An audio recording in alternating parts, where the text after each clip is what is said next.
Welcome, Mike Bledsoe. I'm so excited for this, man. Yeah, man. Thanks for having me at my house. Yeah, dude. It's really funny, being here in the lion's den with you and being able to rock this. And dude, for everyone listening, usually I make the intros before this, but I was like, you know what? I felt an intuitive pull to just let it flow today, and I'll write the intro after. So for everyone listening, I think this is the first time I've ever done this. First time, baby. First time, crushing first time things here with you, We'll Mike. see what happens. Yeah, dude.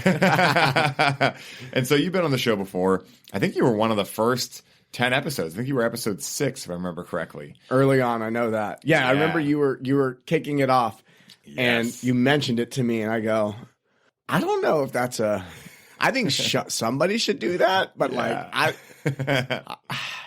we'll see. Yeah, and you've done it well. You crushed it. Like, if anyone goes and listens to me interview Brian, then you know how much I respect what you've been up to.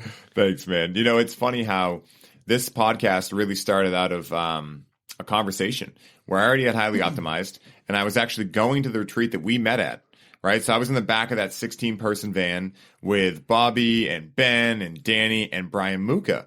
And Brian and I were in the way back. So as you know me, I took some kratom. I'm talking everyone's ears off, and I'm telling all these stories of my journeys in the psychedelic realm. And Brian goes, dude, you should make a podcast and call it This One Time on Psychedelics. And it just hit me where I was like, that's happening. And so it took me, I don't know, so Muka gets the credit for it. Credit, yeah. So it was good job. Good job, Brian. It was a good name, And so it took like 10 months for me to actually get it going. But, once I finally started it, which was on Bicycle Day of 2021, because of course I had to do it then. It made sense. It was on brand.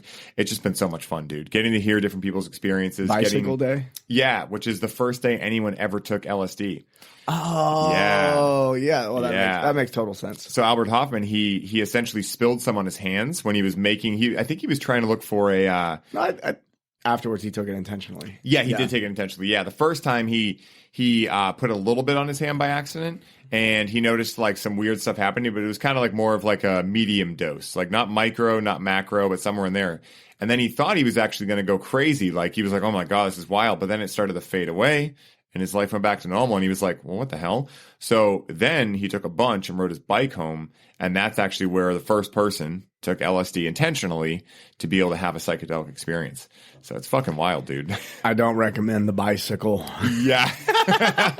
That's a pro move. That's why I've always been curious how Burning Man works out, because it's like... I was about to say, the only time I think it's a good idea is at Burning Man. Yeah, I've ridden my bike miles and miles and miles on lots of acid. Yeah. I mean, it kind of seems like it would work for that. My buddy Joe, who's also been a guest on the show, I don't know if he told this on the show, but one of the first times he ever really took acid, he decided to go on a bike ride. And so he lived in Boston. He ended up biking all the way to Salem, which is a long fucking bike ride. But he was once the acid kicked in, he was just like Superman, and he was going so fast, just weaving in and out of people. And I mean, it sounded like a really fun experience. I like to run Spartan races once a year. Acid's always on deck. People are like, what do you do for pre-workout? What supplements you take? I was like, I actually take a third of a hit of acid at the starting line.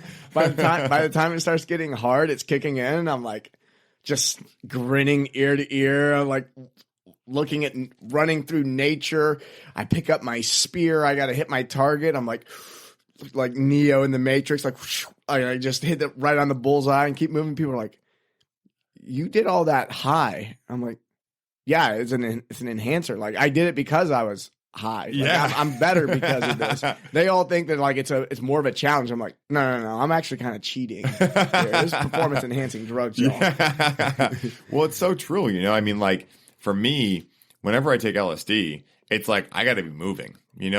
Whereas mushrooms sit you down. The way I always say it is mushrooms take you on an inner quest. Acid puts you in an open world map. Right? Where it's kind of just playing an RPG. Where what do you want to do in an RPG? You don't want to lay down. You want to go play around. You want to see if someone will give you a side quest, right? Totally. And so some of the side quests. I'm just remembering my last big acid trip. I'm like, oh man, there's so many side quests. Dude. You know where the best place for that was I went to Oregon Eclipse back in 2017, and bro, there were some straight wizards there. And so you could literally go get virtual side quests, They were virtually side quests where they'd be like, oh, I remember my first experience with Hape, someone came back to our campsite with it and they were like, telling us all about it. And I was like, I want some of that. They're like, well, there's a guy who looks like a wizard down near the river. You got to wait till he's there. So like literally, all right, drop acid, go on a fucking quest to find this wizard guy to get some hot bakes. I didn't know what it was.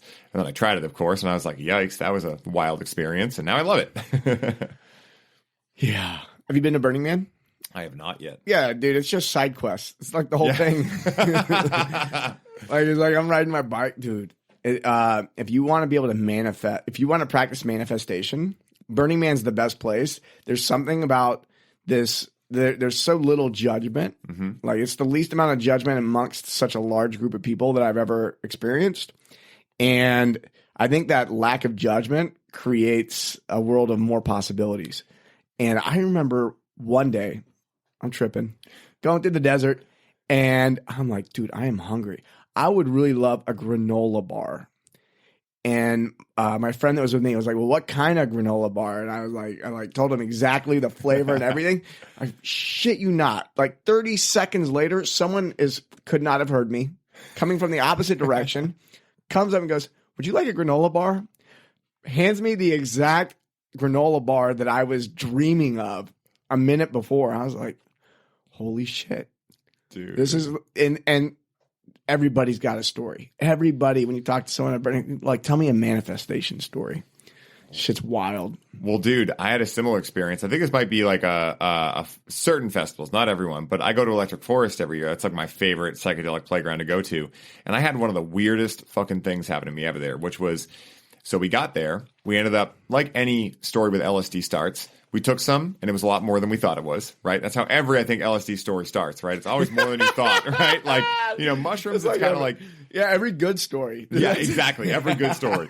So we end up taking these gel tabs, and we're going through... I don't actually think I've ever told this story on the podcast, so I'm excited to tell this. But we start, like... of course I convinced all my friends, like, oh, it's going to be fine. And they're all like, I don't know, you think? First day? I'm like, yeah, it'll be fine. It's going to be nothing. Look how small those tabs are that we got from someone there. I was like, this will be fine. So we end up dosing.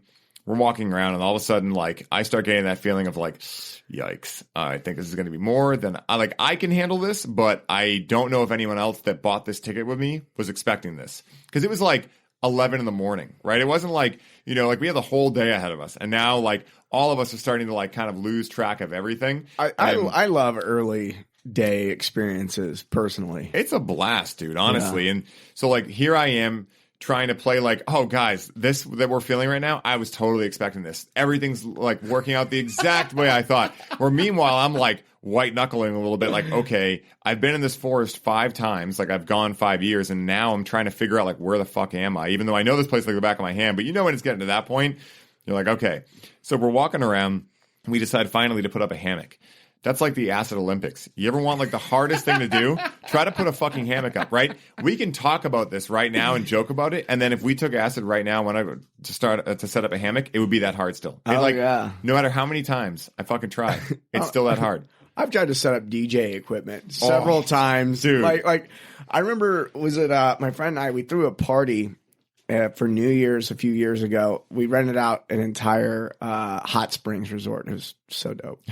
And I needed to test some of the substances before everyone got there. Make sure they're safe. Make sure they're safe. Make sure, like, they're, testing the potency, all that. And all of a sudden I felt it kicking in, and the gear was not up yet. And I was in charge of this, and I don't know if anyone else would know what to do, this type of thing. And I'm just, like, rushing, and people are coming up to me and talking to me. I'm like, not right now. I got to get this done. Like, I'm already tripping. Like, I got to, like, get this done. Side quest. I made it. It was one of those. It was like, I was like the last plug went in. I'm like.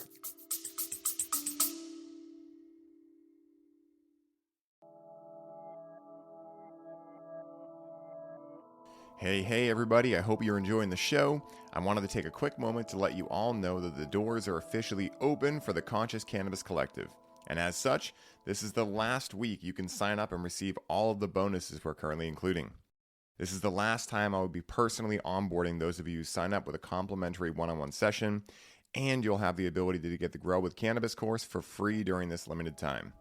For more info on how you can take advantage of this offer, head down to the show notes for this episode and secure your spot today, as we only have so many spots left and they are filling up quickly. Now back to the show.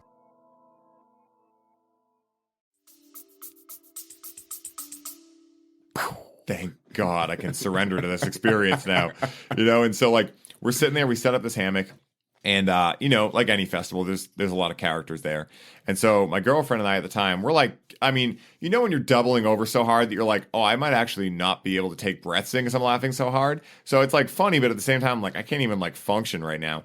So we set this hammock up, we sit into it, and immediately we sit into it. I'm like, oh, thank goodness, a seat. Now, immediately when I sit down, I happen to connect eyes with this guy who's probably like, I don't know, a good amount away from me. And he looks in an interesting state. And he's just looking directly at me, and I'm like, oh, shit. I'm like, I think I just like made a connection with someone who's now going to try to talk to us. So I'm like trying to look away. I'm telling my girlfriend at the time about it. And so she's taking peeks and just laughing as she's watching this guy start coming closer to us. This guy's like stumbling. Oh, no. And you can see he's like looking at me and like muddling something under his breath. But he's too far away. As he starts coming closer, I can start hearing him. And he's just like, and I'm like, this is starting to trip me out. So I'm like, all right, ejecto cedo. We got to get the fuck out of here. Let's pack up this hammock and get out of here. So while this is happening, a buddy of mine's like, I'm out of here. Just takes off, right? So it's now me, my girlfriend at the time, and one of my buddies, one of my longtime buddies, Danny. And it's like the perfect experience. Like, Danny and the person I was with at the time, they were fun people to trip with. So luckily I was in like a good, setting, if you will. So we pack up this hammock. We start like doubling over as we're like trying to get away from this like potential conversation that I don't know where this is going to go. So Danny goes, dude, did you guys realize that guy shit his pants? And we were like, what? Right? So now we're like on the floor laughing, right? And so we're like just doubling over and we're like, all right. So now we're making up all these stories about our buddy who left that like he figured this out. He didn't know how to articulate it. So he was like, I just got to get out of here. So we're laughing hysterically and we decide we got to go back to camp. Let's just like touch ground. Let's go back, right? So we go back to camp. We're hanging out. We start touching ground. Everyone's starting to crack jokes again. Like, hey, remember that time we like lost our minds a couple hours ago? Huh, that was hilarious. So we're starting to touch ground and someone walks by our tent and our cars are all parked next to our tents and goes, dude, this is in the middle of Michigan, by the way. Someone goes, dude, you guys are from Massachusetts. That's awesome. Whereabouts? So I tell him my town and he goes, oh, I'm from that town too.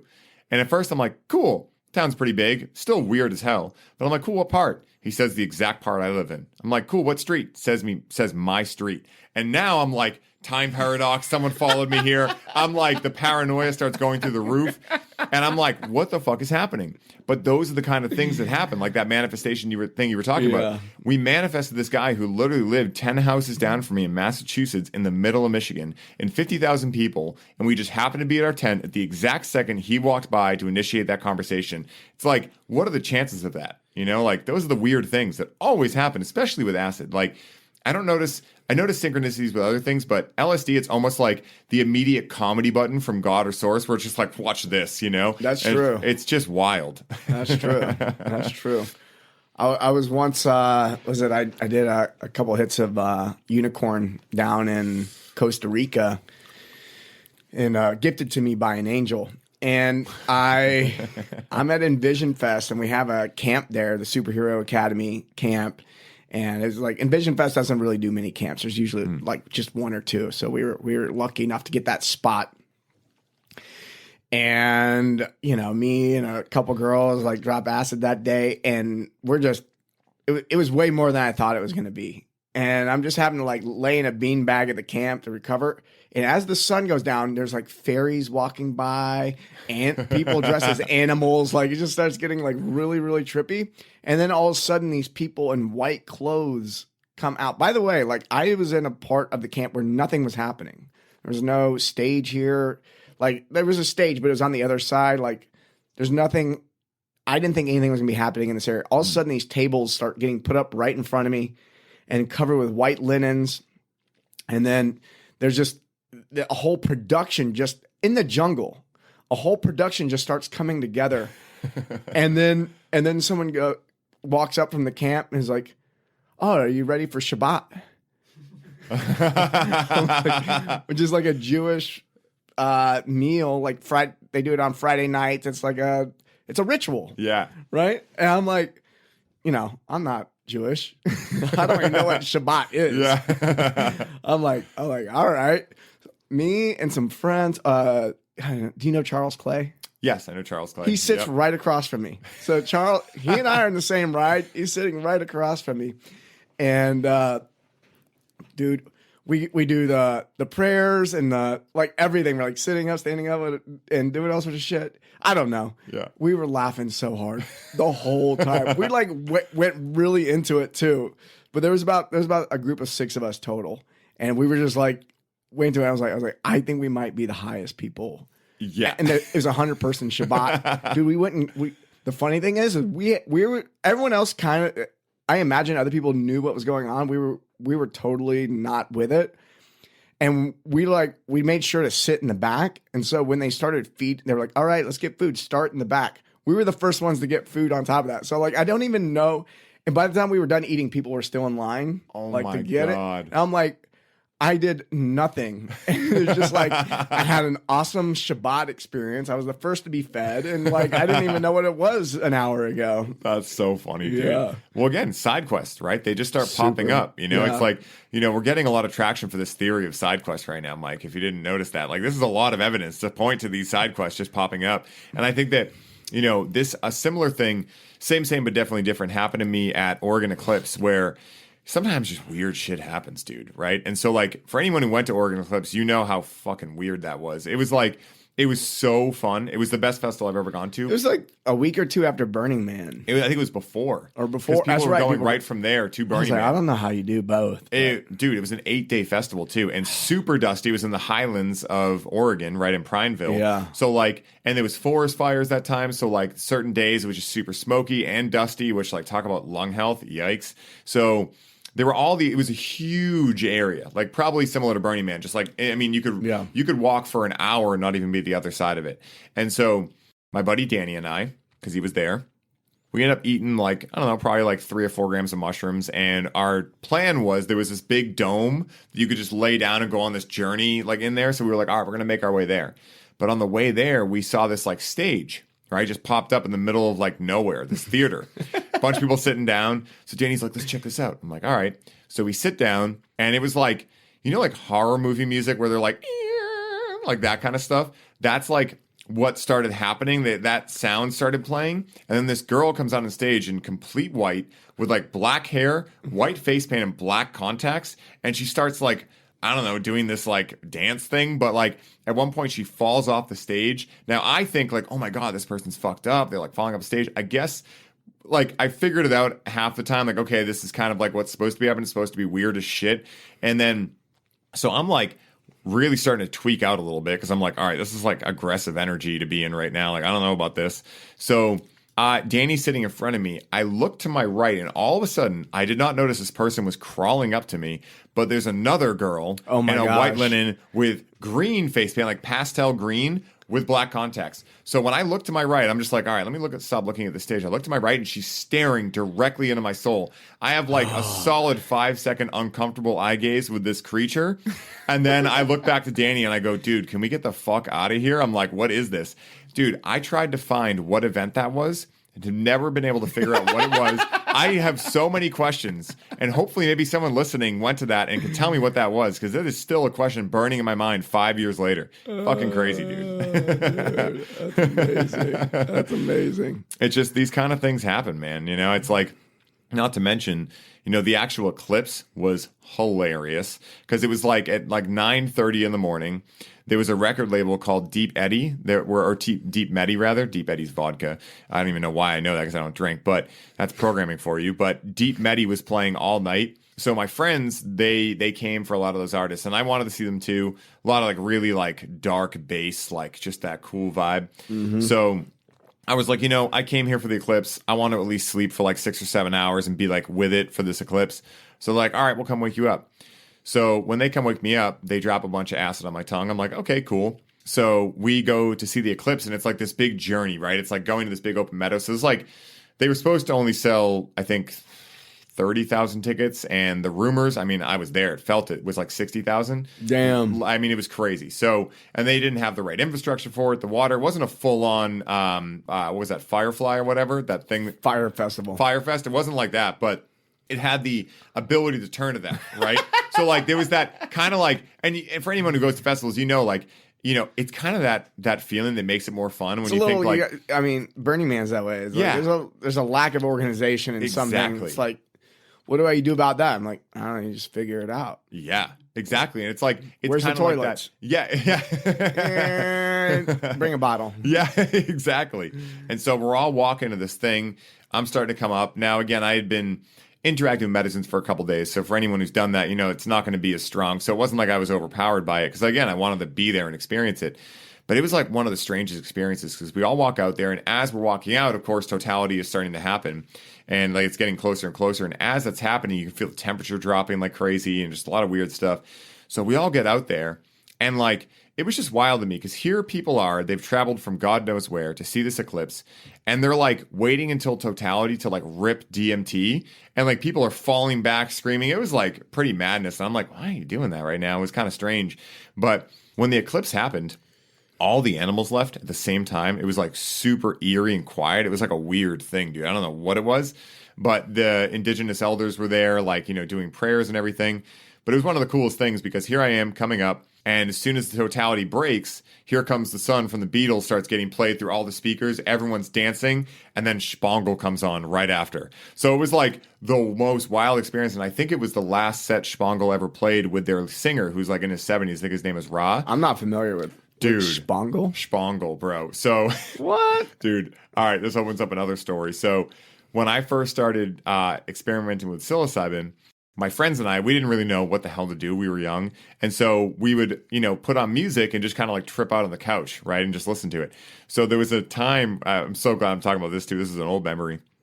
We found Spangle because someone told us about them. And so we found this album called Are You Spangled from them, right? And it's just like really weird music. Like it's just super weird. It's almost like if Frank Zappa met electronic music. Like it's just all over the place. Okay. It's like jazz electronic music, if that makes sense. Ooh, that sounds fun. It's fun, dude. And it's I like both those things. Yeah, it's like tribal, it's housey, it's everything just put together.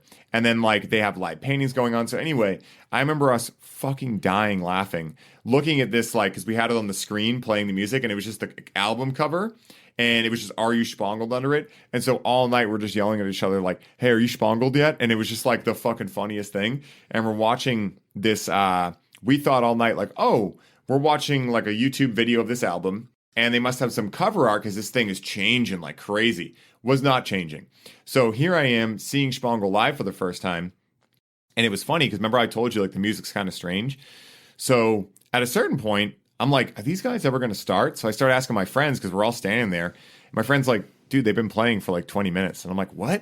And then I look on stage and I realize like, oh, this is just the music. Like I thought it was like filler music. And they were actually playing for like 20 minutes. And then after that set breaks and I'm like, all right, I'm going to go take a nap. I'm going to go get myself together. So I go, I'm like, I'm going to get some food first. So there was an Indian food place there that had like the best food. So there was a huge line. So I get in the back because, of course, I'm tripping, and I'm like, I need to make a plan. So I'm like, I plan on getting this food. Now the line's long. What am I going to do? So I'm like, well, let me just stand in line, and I'll figure out what other food. And then, like, all of a sudden, after like 20 minutes, I'm like, oh, shit. Yeah, where am I going to go get food? And by the time I finally made a decision, I'm at the front of the line. I was there for probably like an hour and a half, just like looking around. There's mountains, talking to random people in line. And before I knew it, I was there. So it's just so interesting how these things happen, man. But those are a couple funny stories I don't think I've told on the show before. Yeah. It's funny, dude. I really I'm always bummed when I hear about Oregon eclipse because I could have gone. I knew it was happening. I didn't go. Dude, it was a wild experience, man. Like it was the first festival I had gone to that had that like lack of organization, but in a beautiful way. It was really well put together. Like, and I know people listening who might have gone. If you got camped next to the Psytrance stage, I'm sorry for you because it was a 24/7 Psytrance stage. And I'm not talking like Psytrance like Vinny Vici, if you know him, that's like kind of fun. It was like just constantly. Like it was, I don't even know how anyone dances to that. Like I like Psytrance, but whatever niche they had of Psytrance there was fucking crazy. Yeah, some is better than others. Yeah, for sure. This was like a lot of the European stuff. Mm-hmm. And it was just like, man, I felt so bad for whoever got camped there. Because like you talk about falling asleep to music in general can be challenging. Falling asleep to Psytrance, it's almost like falling asleep to a metronome that's a lot louder. Like it's just like, what am I going to do with this? But it was funny because with Oregon Eclipse, I don't know if my friends that might listen to this, I don't ever know if I told them this part of the story, but basically I ended up missing my flight there and my flight back, which is a whole nother fucking story, right? But when we get there, we ended up finally getting into the hotel we were staying at like 1 a.m. And our friends that we were going with, me and Danny, they wanted to get up at like 5 and be the first in line, blah, blah, blah. And I just look at Danny. I'm like, hey, dude, turn your phone off by accident and just sleep through the alarm. Let's get some fucking sleep. So we ended up waking up at like 8:30 and to a bunch of missed calls and texts like, we're going to be late, all this stuff. I'm like, I'm not worried about it. So we get off a little bit later than we wanted to, quite a bit later. And there was one way in, or so we thought. But by the time we got there, they had just started realizing like, this is going to be a big backup, like 12 to 20 hours in line people spent. So they started diverting people right at the time that we got to that point. So because I slept in and was like, you know what, this is going to be fine, we got rerouted. Now, it added an extra 2 hours onto our venture, but we got to drive through the mountains and all this cool shit. Yeah. We ended up this other entrance. We were in line for like 2 hours, got right in. So it was just like one of those funny experiences where like, again, it was just the whole trip was very like intuitive. And again, that was like a big turning point for me in 2017 because it was the first festival I had gone to where none of my friends wanted to go. So I bought 2 tickets just being like, this is coming through my heart. And then finally I convinced Danny, who's like my ride or die for festivals, because he can go to the full brink and just have a great time too. I was like, that's the guy I want with me for an 8-day festival. I mean, I'd never done that Yeah, you don't before. want it. You don't want someone you have to babysit. Exactly. Yeah. And he was like the kind of guy, I mean, this is the guy that, I told this story recently on a podcast called My First Time. So it's all about your first time getting high. And when we were kids, I mean, he still does like Renaissance fair stuff and makes all his own outfits. You would think like, dude, him at Burning Man would be like perfect. I mean, he's meant for that, And so like he basically had this lightsaber, or a lot of them. And the kind that you like go like this and all the plastic pieces come out of it. Yeah. So he took all the other plastic pieces out except the first one, drilled a hole in it, put a bowl in it.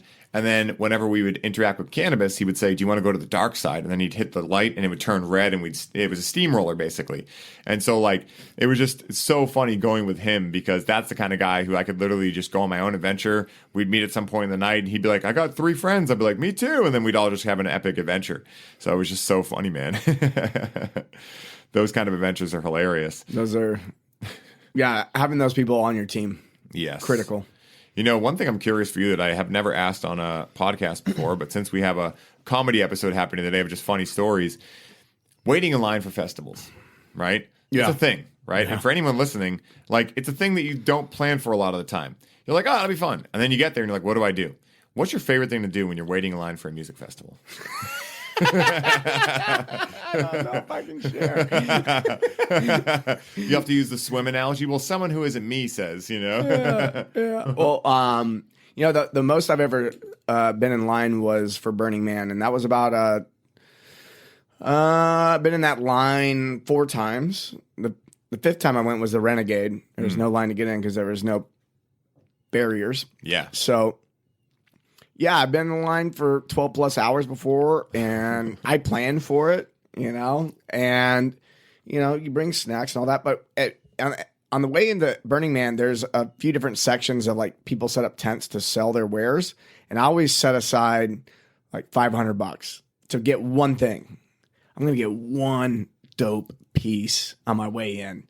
And if I do that every year, then I start accumulating some dope pieces. Hell yeah.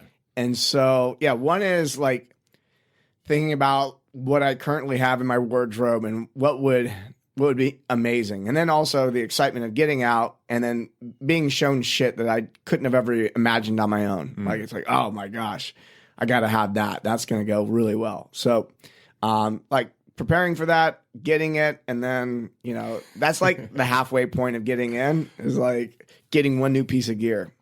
And then if I'm the passenger, what I do, I usually just get the party started a little early. Yeah. Yeah. That makes total sense, yeah, man. Just get it. Not so early that you look not so much that, You don't want to be that guy. Yeah, because you're waiting to get in. There's rules out here. Once you get in, the rules change, but out here the rules are one thing, so you gotta be careful. Yeah, we're still operating machinery. There's still like risks. I'm the passenger. Yeah. But even then, it's like you might need to be a navigator for someone. You might need to answer questions if they're driving and they're like, "Hey, what do I do with this?" Totally. You're like, "Or I need this. Can you get me this?" It's like Totally. You got to keep your wits about you a little bit. Anyway. One year on the way into Burning Man, like me and a couple of my buddies, we did some stuff at the after I purchased my thing, and then we we had a little round, and then we had to wait. And one of my buddies, like, he took some. One of the guys handed to another one of the guys psilocybin, like synthetic psilocybin in a pill. He's like, how much, what kind of experience is this going to give me? He goes, I have no idea. He pops it right there. Oh my God. So we did a couple other things, and then we're rolling in, and he's in the back seat of this RV, just like going, oh, like, he's just full ride. By the time that he's out, we're in Burning Man. Wow, dude. It's so funny too. And, like, guys, for everyone listening, me, I am always a proponent of interacting with things safely. And at the same time, right, like, these are the reasons we tell these stories, right? Because we learn from these experiences, right? And it's not that, sometimes we don't try things out, but at the same time, like, there are things we learn over the years. And so one thing I'm curious for you is, when you first got into psychedelics compared to now, what are some things that, like, if we think about the 10 Commandments, right, are kind of like a synopsis of, like, things that you do to, like, not be a cunt in life, right? Yeah. So, like, think about it this way. Like, what are your certain number of commandments, if you will, that you have learned in your life to help you through these psychedelic experiences? One is breathe.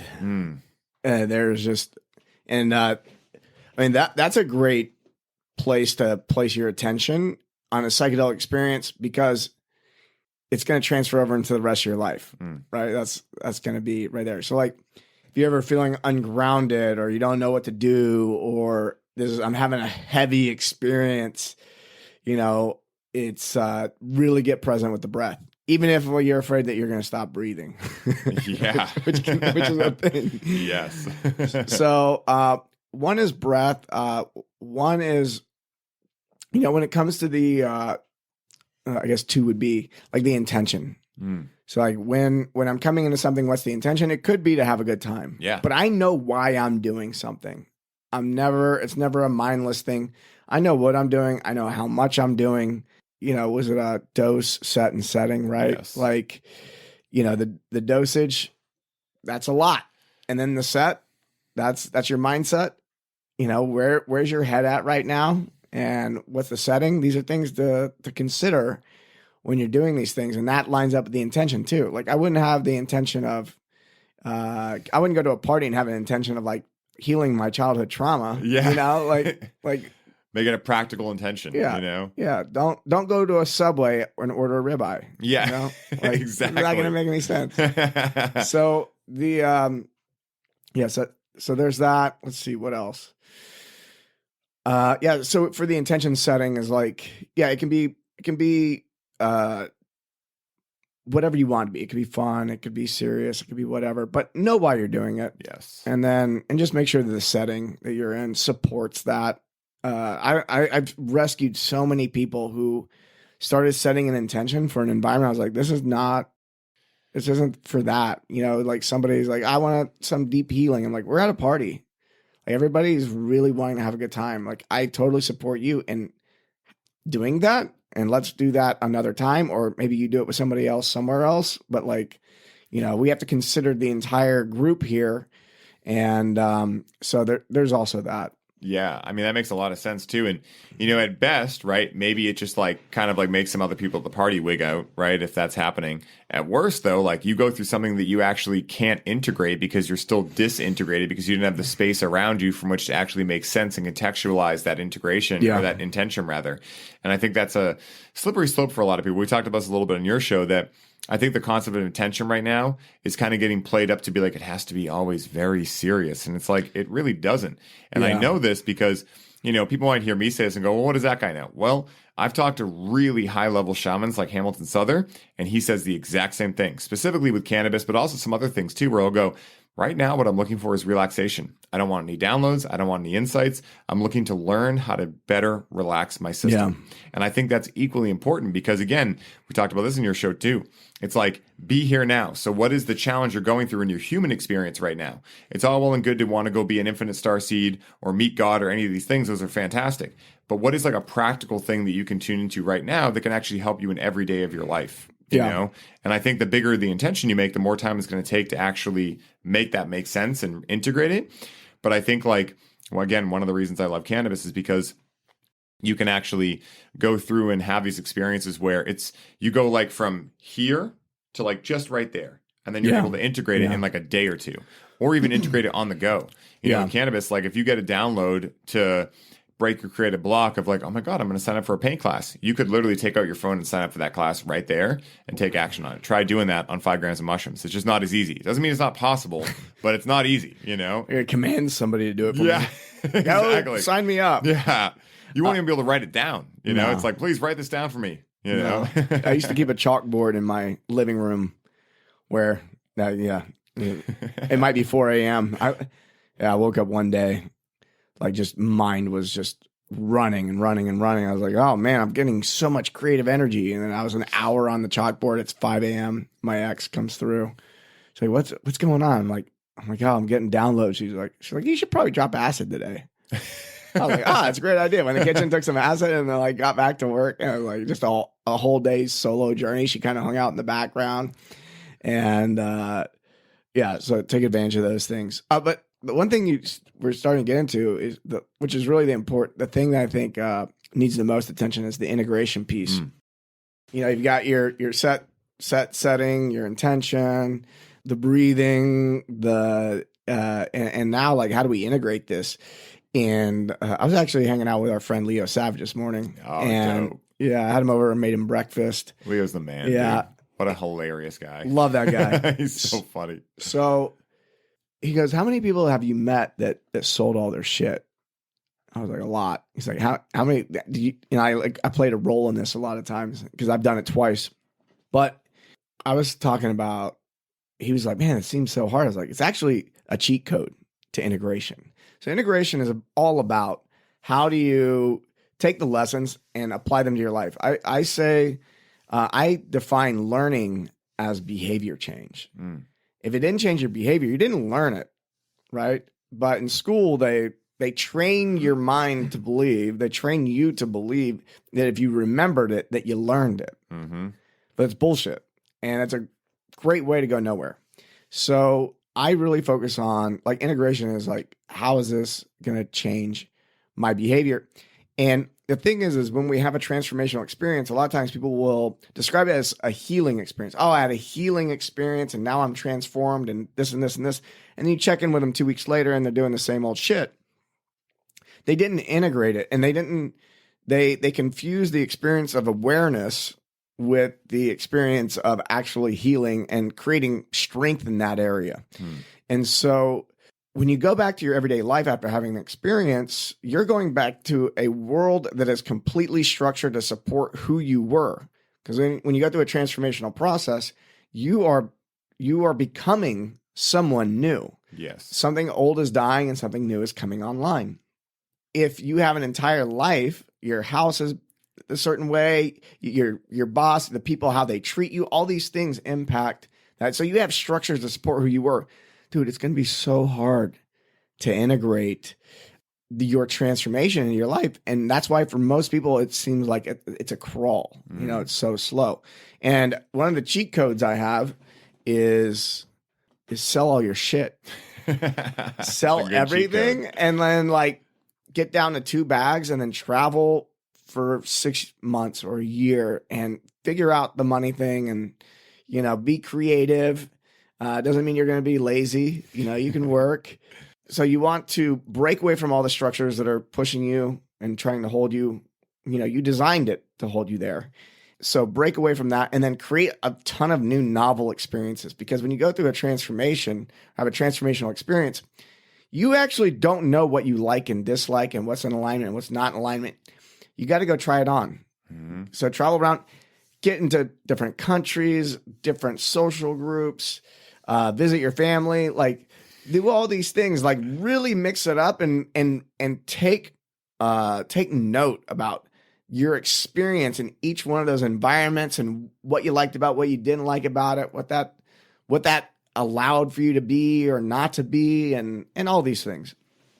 And then settle back down and then start your life start creating structure again. And then, but this time you're going to intentionally structure it, right? So it's a cheat code because it seems like, oh my God, take a 6 months off. That seems like a long time.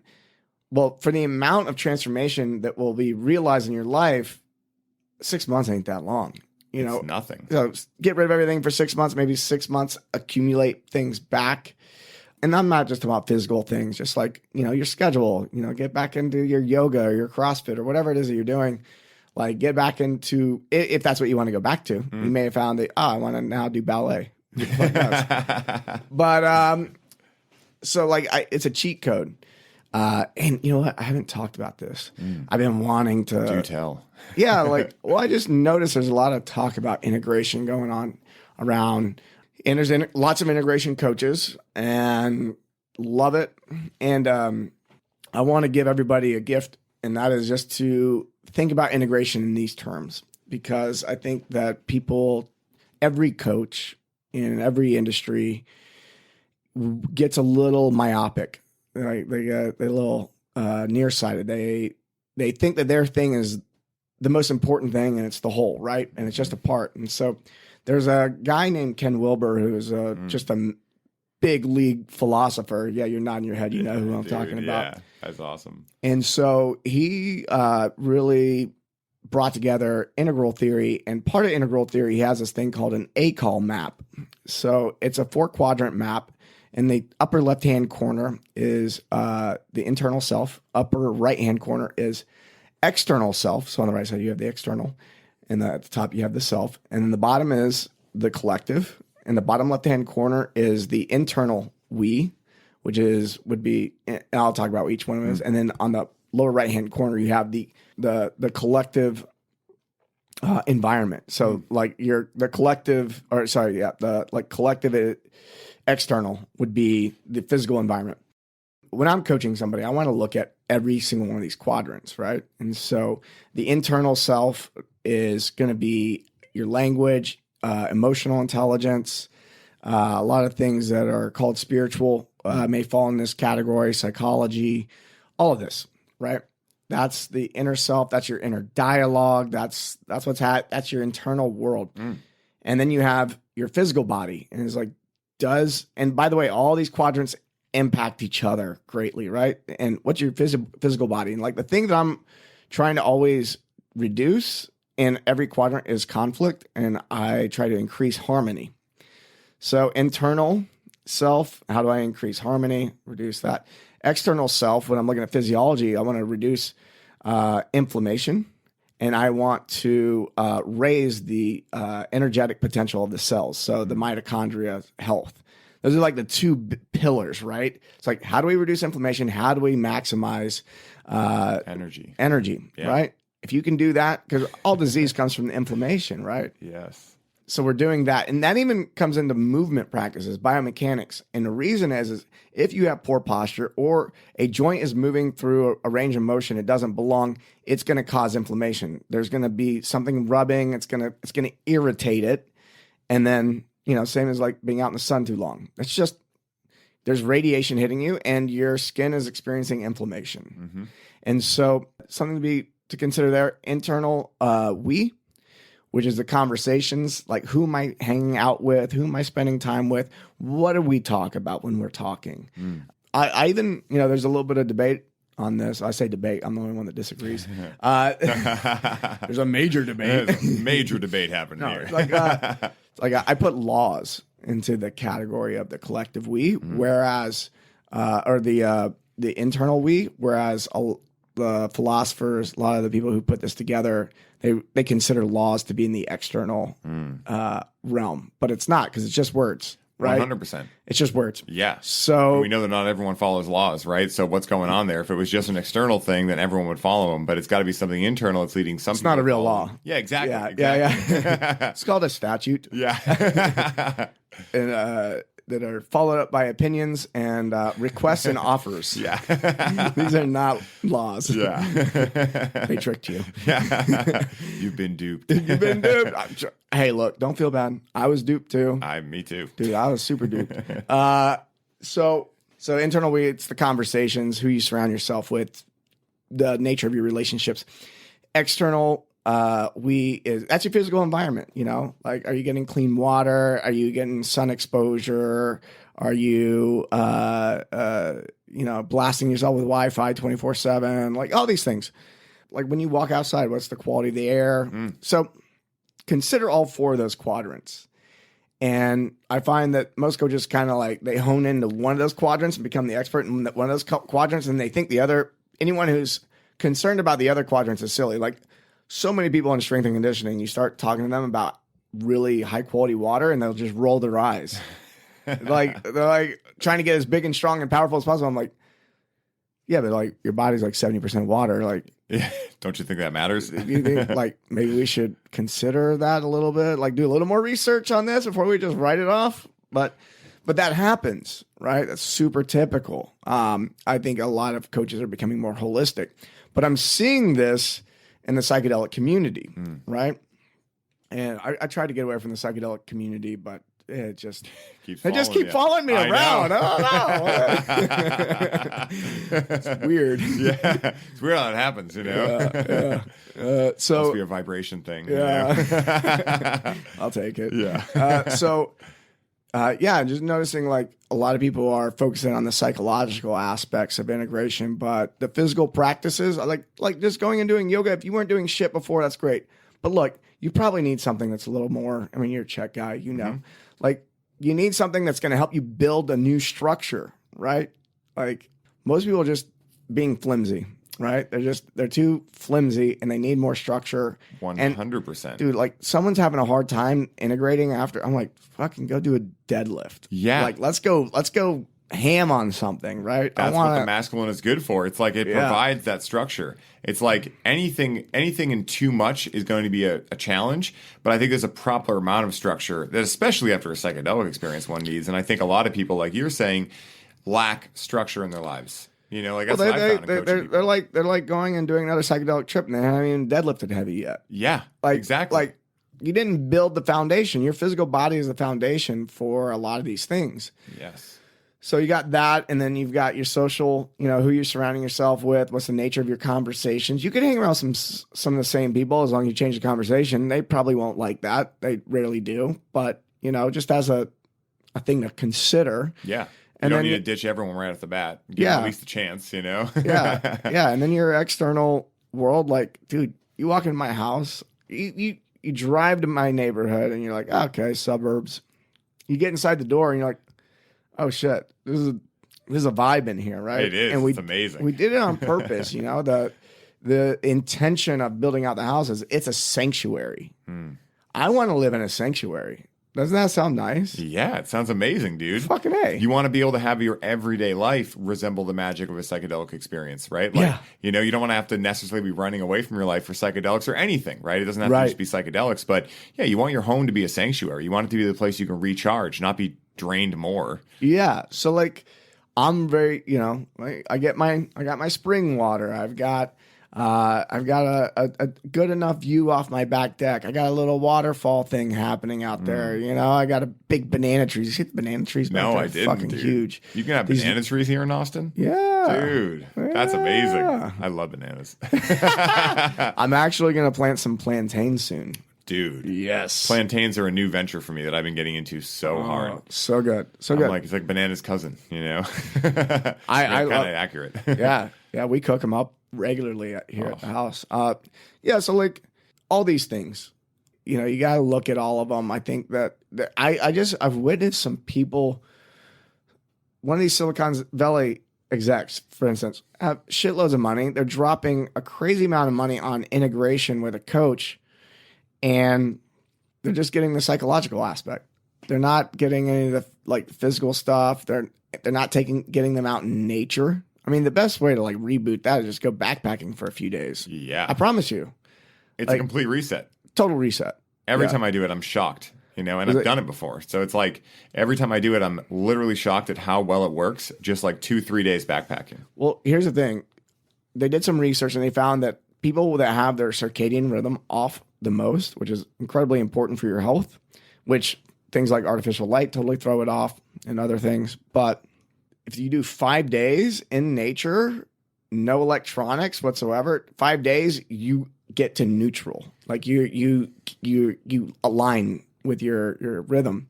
And so, and that's for the worst cases. So for you and I, we're probably like 3 days in and it's like, oh man, we hit the reset factory reset. Sure. Yeah.